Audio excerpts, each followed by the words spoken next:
et sœurs, bonjour bien-aimés et bonjour chers amis. Merci d'être nombreux à l'écoute de votre émission Le temps de la foi. Le temps de la foi est une émission produite par les amis de Jésus-Christ et présentée par votre frère Blaise Kavula Mouzama.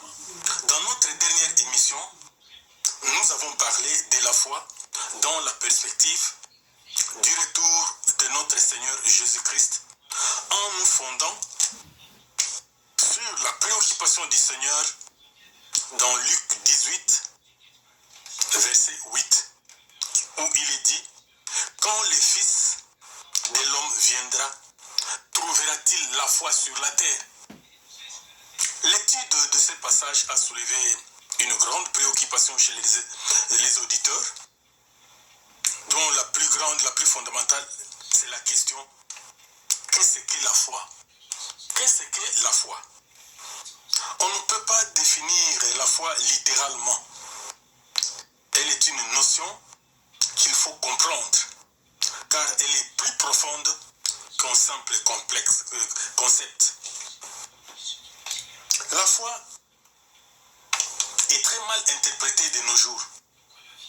On lui attribue juste un caractère de pensée positive, c'est-à-dire cette conviction de voir s'accomplir ce que nous désirons.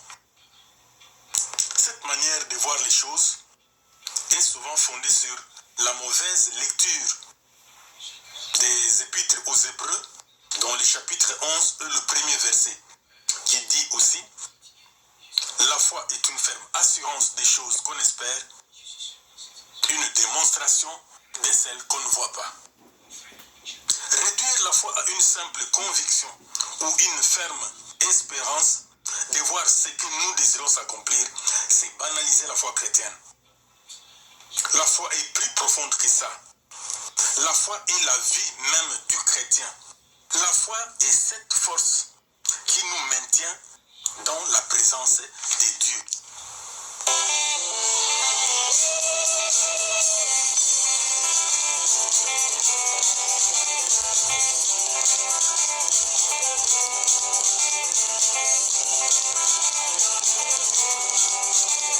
Nous ne pouvons pas définir la foi comme une simple notion, comme je viens de le dire. Nous devons comprendre la foi. Alors, comment comprenons-nous la foi? La foi est à la fois un acte de croire, un acte d'accueil, un acte de confiance et un acte de conviction. La foi en tant qu'acte de croire. La foi est avant tout croire en Dieu, reconnaître et accepter que Dieu existe. Hébreux chapitre 11, verset 6. Il dit ceci: Or, que personne ne peut plaire à Dieu sans la foi. En effet, celui qui s'approche de Dieu doit croire que Dieu existe et qu'il récompense ceux qui le cherchent. Donc, le premier pas de la foi, c'est croire en Dieu. C'est là où tout commence. Sinon, tout le reste des actes que nous posons, ou nous allons poser, au nom de la foi, sont mensonges et hypocrisie. Il faut d'abord commencer par là, croire, commencer par accepter que Dieu existe. C'est ça, croire en Dieu. Le deuxième acte, l'acte de la foi en tant qu'acte d'accueil. La foi est l'accueil de la vérité révélée par Dieu. On a la foi quand on accepte que les Écritures sont la parole de Dieu et qu'elles sont destinées à nous orienter, à nous édifier, à nous éclairer sur la pensée de Dieu.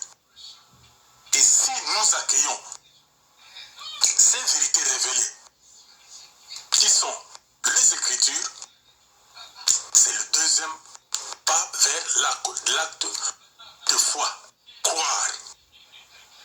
Troisième acte de foi, c'est la confiance. La foi est une ferme et totale confiance en Dieu. La confiance, c'est cette attitude par laquelle un croyant se remet totalement en Dieu.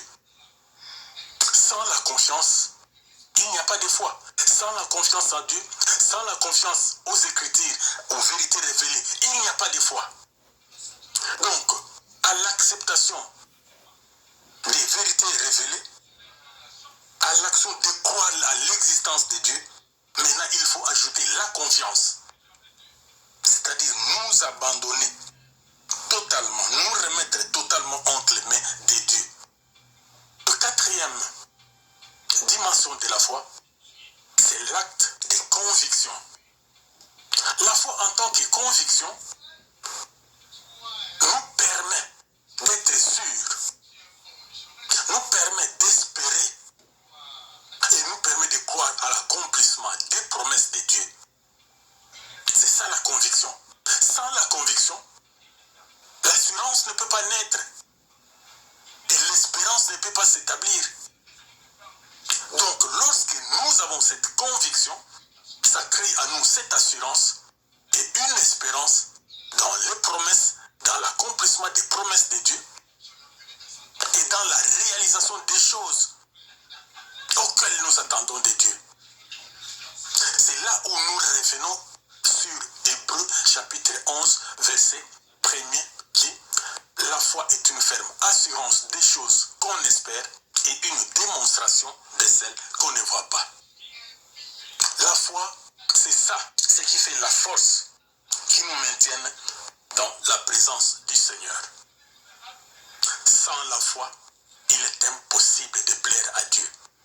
Sans la foi, il est impossible de lui être agréable. Donc nous devons cultiver la foi. Nous devons nous élever dans une dimension de foi qui nous rapproche davantage de Dieu. Car sans la foi, il n'y a pas de salut aussi. Parce que souvent, on limite le salut à la grâce. Oui, le salut c'est par la grâce, mais au moyen de la foi. Dieu nous amène le salut et nous acceptons ce salut par la foi. C'est-à-dire sans la foi, il n'y a même pas de salut. Donc chers frères et sœurs, nous devons rentrer dans cette dimension profonde de la foi, comprendre la foi, afin de vivre la foi, afin de la bâtir, au point que notre foi nous amène à cette dimension, à cette intimité profonde avec Dieu. Car nous revenons encore, sans la foi, il est impossible d'être agréable à Dieu. Merci beaucoup, chers frères et sœurs. Prochainement, je crois, nous allons voir encore un autre aspect de la foi, selon que Dieu va nous guider